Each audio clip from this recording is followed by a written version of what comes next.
Unicorn Wars, galardonada con el Goya a la mejor película de animación en 2023, nace del fecundo imaginario del coruñés Alberto Vázquez, dibujante y director de otros cortos y largometrajes premiados. En el presente trabajo pasaré revista a esta sátira arrimada a los moldes del cine bélico tras la estela de Platoon y Apocalypse Now.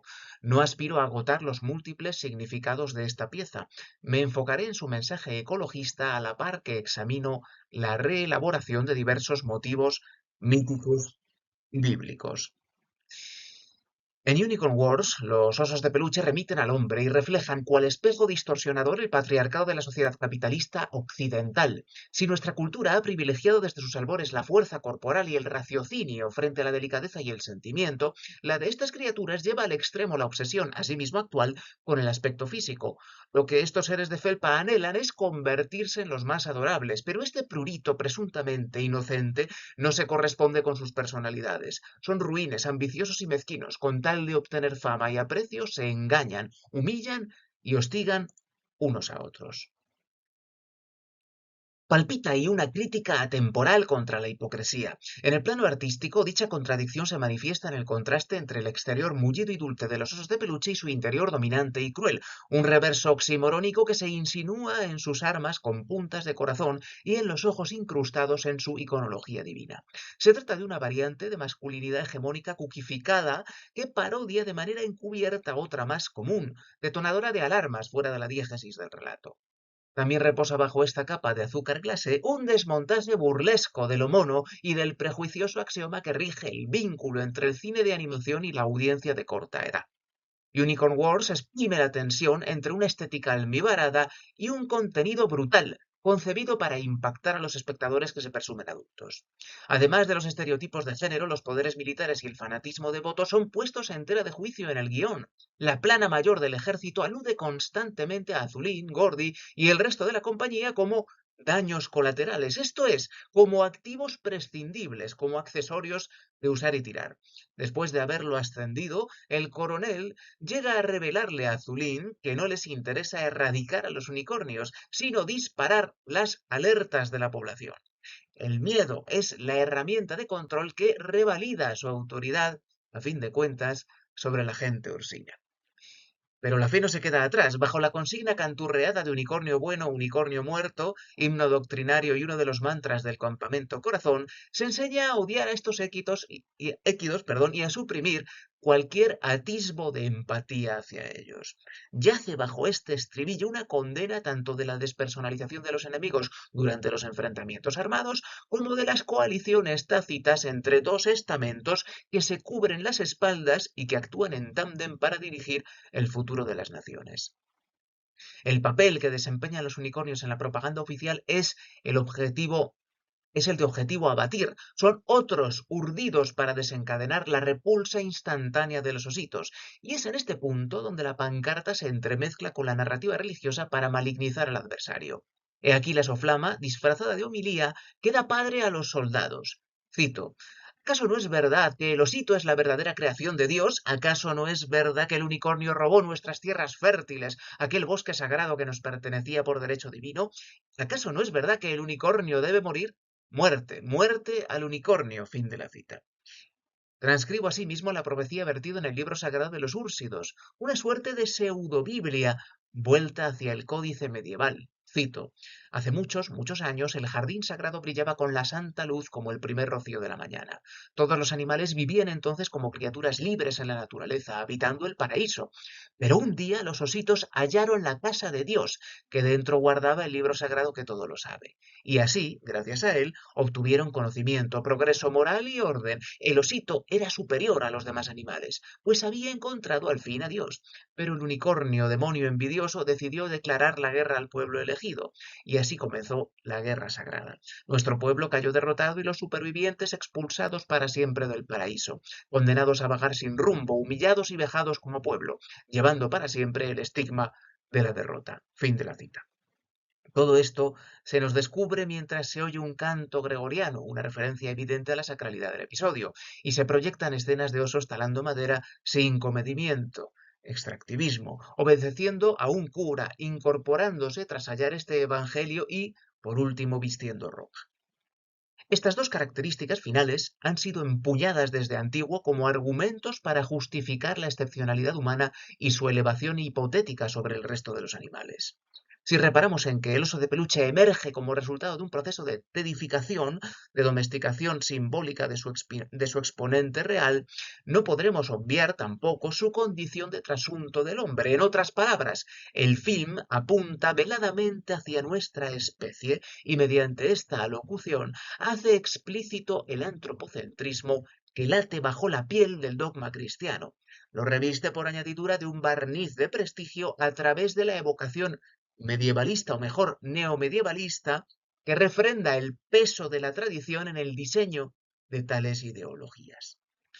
Vázquez problematiza el supremacismo humano, la primacía de un intelecto frío e inconmovible, el fervor religioso, el progreso entendido como desvalijamiento de la naturaleza, así como las diatribas contra rivales a los que se les niega hasta el más ínfimo asomo de piedad. Y en este paisaje de felpa, Azulín encarna de maravilla la colección de atributos antedicha. Traiciona y acuchilla sin sonrojo, envidia a su hermano por las predilecciones que le profesaba su madre, se cree un líder mesiánico y sufre de culpabilidad crónica por haber envenenado a su progenitora, lo cual lo empuja a mayores infamias. Es agresor y simultáneamente víctima de un sistema opresivo que penaliza a quienes se desvían de los estándares de belleza y a quienes desacatan las órdenes. Representa la peor versión de los osos de peluche y por extensión metafórica de nuestra propia especie.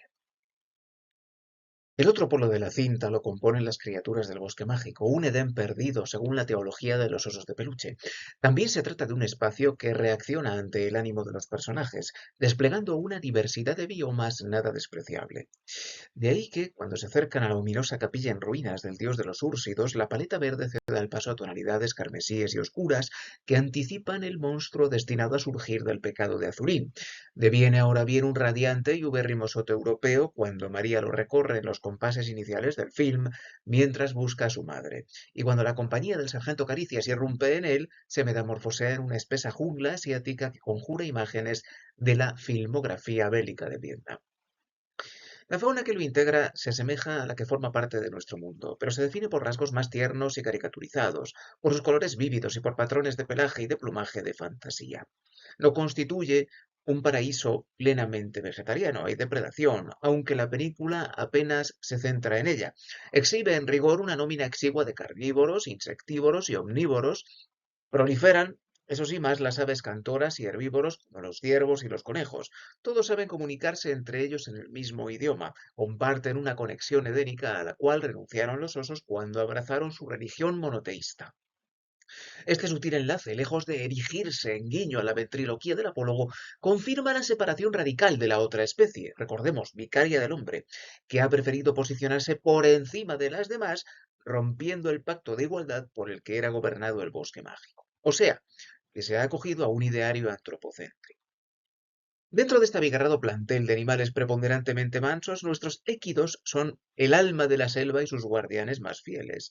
Reverdecen con su magia las zonas marchitas, protegen las extensiones forestales y luchan contra los incursores cuando incendian su hogar. Y en una pieza que explota el elemento cuco para esbozar a sus criaturas de felpa, tal vez asombre saber que otras tantas especies hayan sido retratadas conforme a pautas naturalistas, respetando con relativo escrúpulo la morfología de sus modelos. La mayoría de las transgresiones resultan puntuales, con la excepción de los unicornios, cuyas siluetas permanecen ensombrecidas para subrayar su aura de misterio y para que difieran nítidamente de sus antagonistas ursinos, que fungen como avatares del falseamiento cuco. Si aquellos parecían bondadosos pero estaban podridos por dentro, los otros, presentados como por sus contrincantes como fieras, se muestran amables y altruistas. Ellos también desafían el horizonte de expectativas del público, habituado a tropezarse con estos cornudos en los productos para niños en recreaciones infinitamente menos serias y combativas.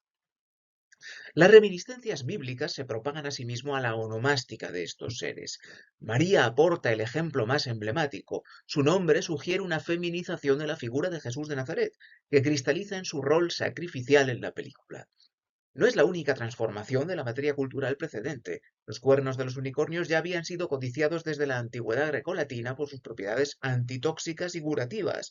Aquí, en cambio, el ingrediente ansiado es su sangre, como registran sus sagradas escrituras.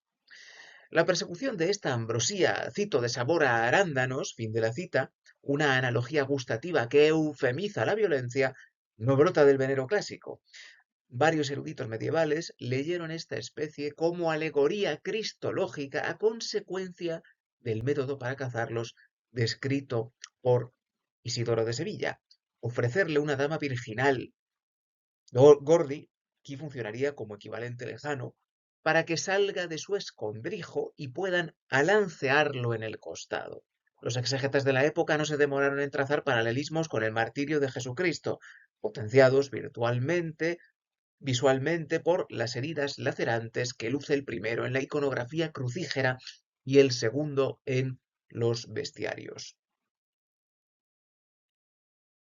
De los diálogos de la pequeña equina con otras criaturas de la foresta entresacaremos más datos curiosos, como que la práctica totalidad de la fauna del bosque mágico pertenece al sexo femenino. El bosque mágico se yergue, por tanto, como una utopía verde de signo mujeril que aún así no incurre en el esencialismo temido por la investigación ecofeminista y que alcanza un perfecto equilibrio ecosistémico al margen de los osos. Agrega un nuevo dualismo a la lista de ingredientes de Unicorn Worms. De un extremo caen Azulín y toda su especie, la masculinidad, la civilización y la barbarie. Del otro, María y los suyos, la feminidad, la naturaleza y la armonía. La receta es oportuna y elocuente. Desvela cómo operan los miembros del primer grupo para avasallar, ultrajar y destruir a los del segundo. La muerte de María a manos de Zulín inaugura de hecho el clímax dramático que arrastra la cinta hacia un desenlace amargo, cuando no, claramente pesimista.